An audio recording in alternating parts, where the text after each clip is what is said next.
So it's like doubly stupid. They're like it came up to you like, hey, I have a dream. You know, like, what are you talking about?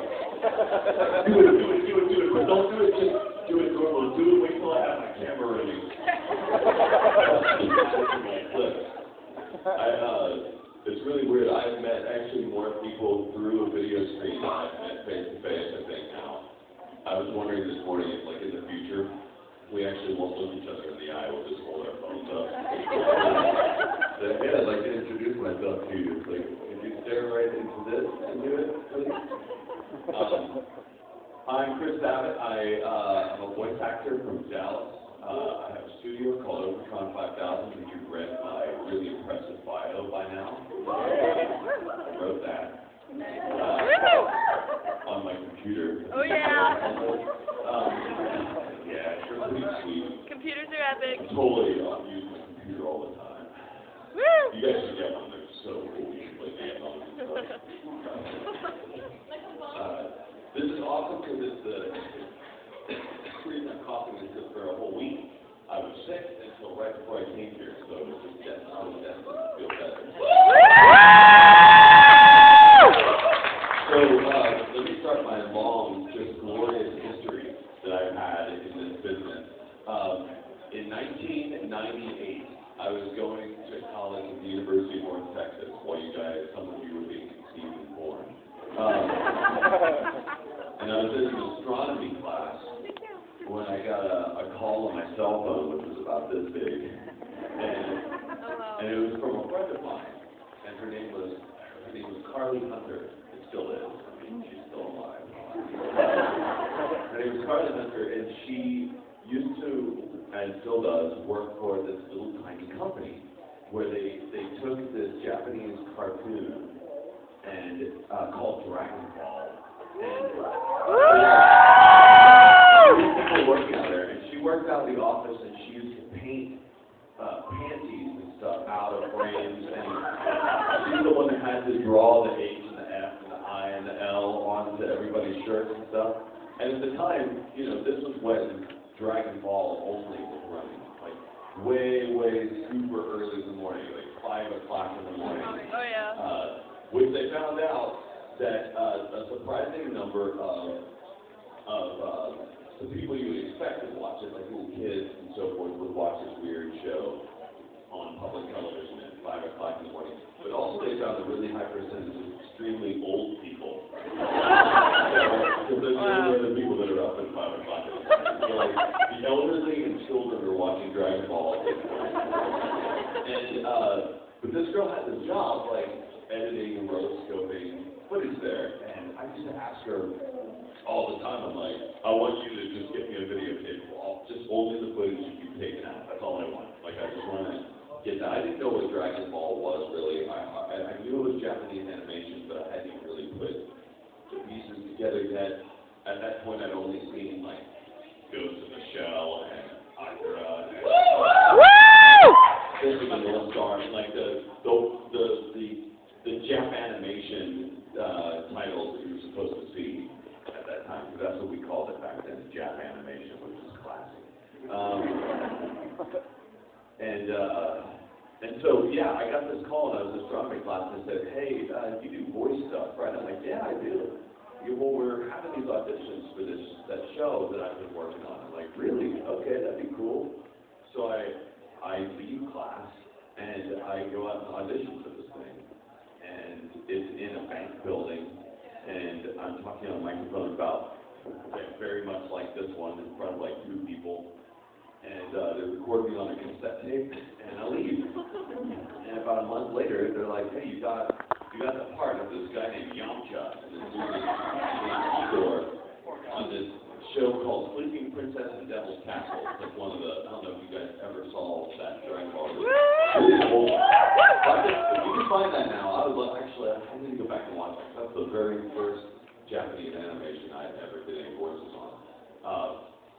And we did it in this closet, sort of a room, and it was like a microphone connected to a toaster, which was connected to a microwave, which was connected to like a hair dryer, and now it's all running through that machine, and And then someone was writing all the lines down on paper, and then it was just insane. The whole episode's been pencil. I'm serious. The whole thing is bad. And then about 3 weeks later, they got in touch with me and said, hey, the movie thing turned out really good, and as it turns out, it was sort of a test, and we would like to bring this show called Dragonball Z back down from Canada, where we're currently recording it. We'd like to record it in Dallas, and we're interested to know if you'd be interested in helping us cast it and perhaps direct it too. And I said, let me think about it. All right, I'm in school in my last semester. I'm about to graduate. Yes, I'll do it. Because I had to wait and think. I'm like, wait a minute. School, radio, television, and film. And I just got a job in radio, television, and film. And I'm going to school to get a job in radio, television. So I decided to jump on it. I wouldn't necessarily recommend it in every case, but in the case of radio, television, film, that's all you're going to school for. You're going to learn to get a job professionally. I'm glad I took it because I realize now that in order to get a job in radio, television, film, you have to have this thing called talent. And you also, they don't really care as much about what degree you have. It's good sometimes, but you kind of put it at the bottom of your resume and hope that they see it if they're interested in it. Anyhow, so I got this job working for Funimation.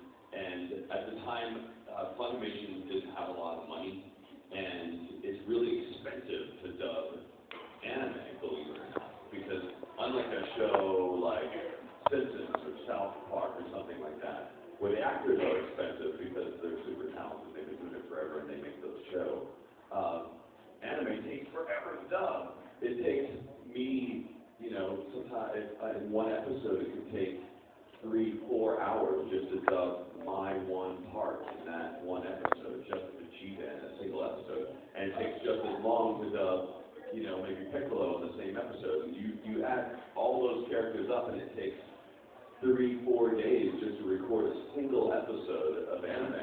So they can't pay as much to make anime. And at the time they didn't have a lot of money as it was. It's like, you can't really go to the talent agencies and you really can't use a bunch of people that are expensive, so you kind of have to just put an ad in the paper and hope that you can get some people to work on the show. So I put this giant ad in the paper. And I'm sorry I'm telling this long story, but it actually ends up somewhere here. Well, it actually ends up here, so it's important. But yeah, I put this ad in the paper, and that's where I met. That's where a guy named Sean Schimmel came in, whose voice is Goku, and that's where Sonny Strait came in. That's where a lot of people that, like most of the people in the Dragonball cast today came from that set of auditions. Cynthia Kranz was Chi-Chi. It's funny, we actually cast Chi-Chi based on knowing she was going to be in a show, but when we told her she got the role, it wasn't like 3 or 4 months later that she actually got to do anything. She kept calling, going, "Did you guys really use me? Am I really casting Chi-Chi? Did I really do one way?" And I'm like, "Where's it coming up?" Anyway, so then we started struggling out, like, going through the motions of trying to dub this thing. And we were doing our best to try and dub Dragonball as best as we could. And at the time, people weren't as understanding about how Japanese animation really affects people. They just still thought that Japanese animation is like any other animation. It's for children and it should be dumbed down as much as humanly possible. So that's where the original that's the attitude that went into making the original Dragon Ball episodes. That's how we were told to make it. It's the only way they thought to make it on TV. So that's why a lot of the early episodes are kind of like, man, oh man, gosh darn, shoot, Goku. I go to HFIL. I hope you don't go to other world. Don't be not too hard, it might hurt Goku. So I got a lot of crap when we first did Dragon Ball. It was bad. I would go to conventions and people would go, "Hey, so you're Chris Abbott, you're the guy who was working on ruining that series I like so much." I'm like, thanks. Why did you guys change the music? Wasn't my decision. Why does everyone suck? I'm like, oh, wow.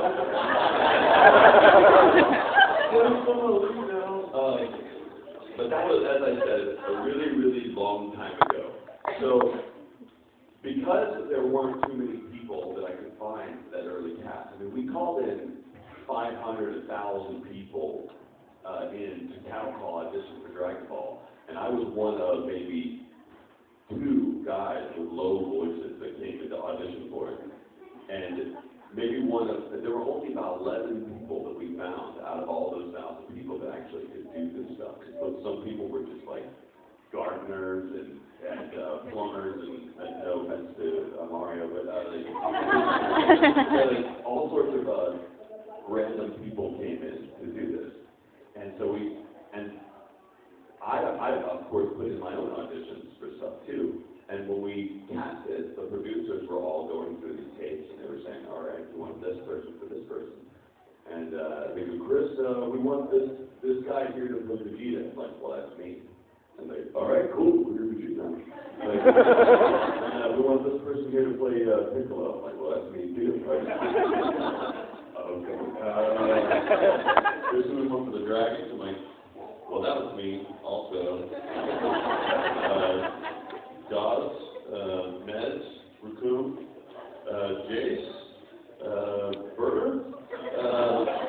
Okay, here you go, Mr. Popo.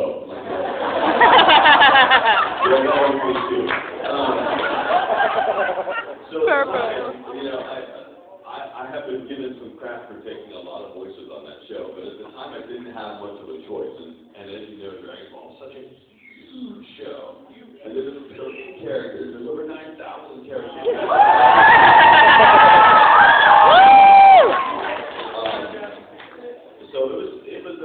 So yeah, I did a lot of them. But what's funny is that really they're all kind of related to one another. There's like Yamcha, he's like a total dork. He's way up here, and he used to be really cool, like in Dragonball, and then something happened, and he's a complete douche now, and he's got no wife and whatever. He's got no girlfriend anymore, and all he has is like a cat. Then you take like the same voice, and then you add some scratch to it, and then you have Vegeta's voice, and it's up here, and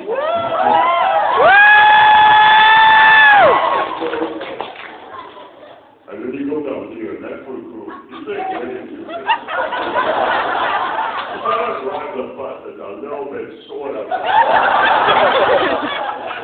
But they mostly keep it down there, and then they get kind of gravelly. That's Piccolo.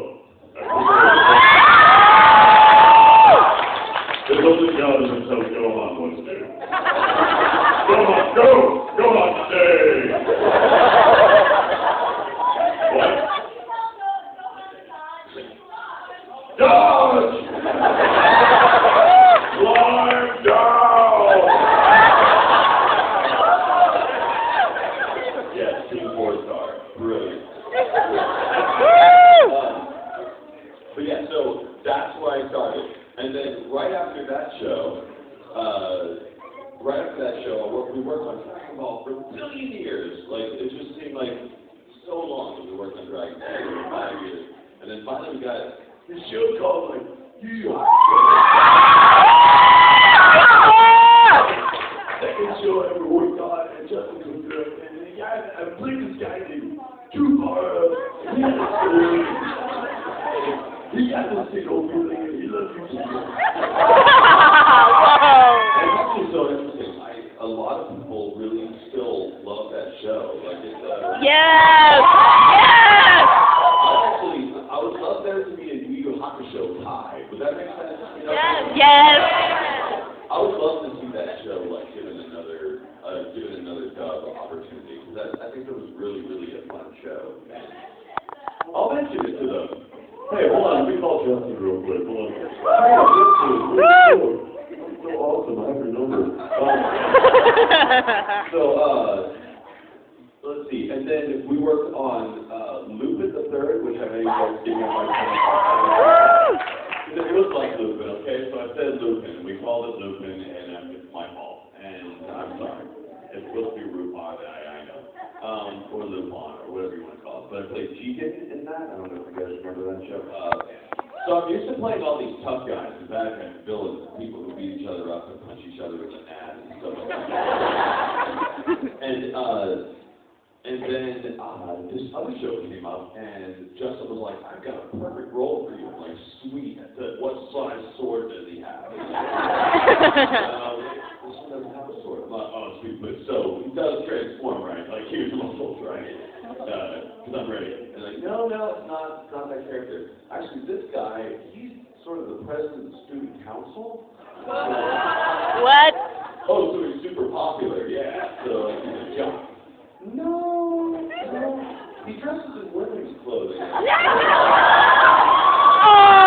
wow. Excuse me? Oh, yeah, this show's called Fruit Basket.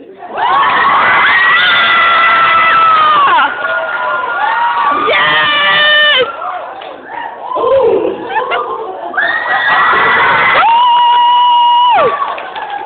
That guy is weird.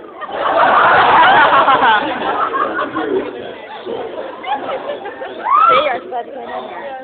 He's like, "Sit boys on the mouth." I did. I love you! It was, yeah. And I went back and like, "Justin, you've got to be joking me. This guy does not shoot missiles out of his arm. It's ridiculous. I don't know how to do this." And that was hands down one of the hardest roles that I've ever had in my life. That was ridiculous. And I did it amazingly. And since then, I've really wanted to play more of those characters. All right, so this is where, okay, after that character, it just gets all blurry and stuff. I directed this show called Blue Gender. That was like one of Yes! Yes! you love that one. The alien monster thing's based off of? I think they were based on a part of the female anatomy. I think that's what happens if we don't control women. Oh, God, gee, thanks. It will just separate from your body and kill people. I think it's been an inspiration for a lot of monsters. So after that, yeah, then it becomes a blur. Then other shows. And, oh yeah, Sergeant Pepper. No, wait. That's what I heard out of all that stuff. I have nothing to do with that show. Okay, so then a lot of shows happened and Funimation exploded, and now there's a billion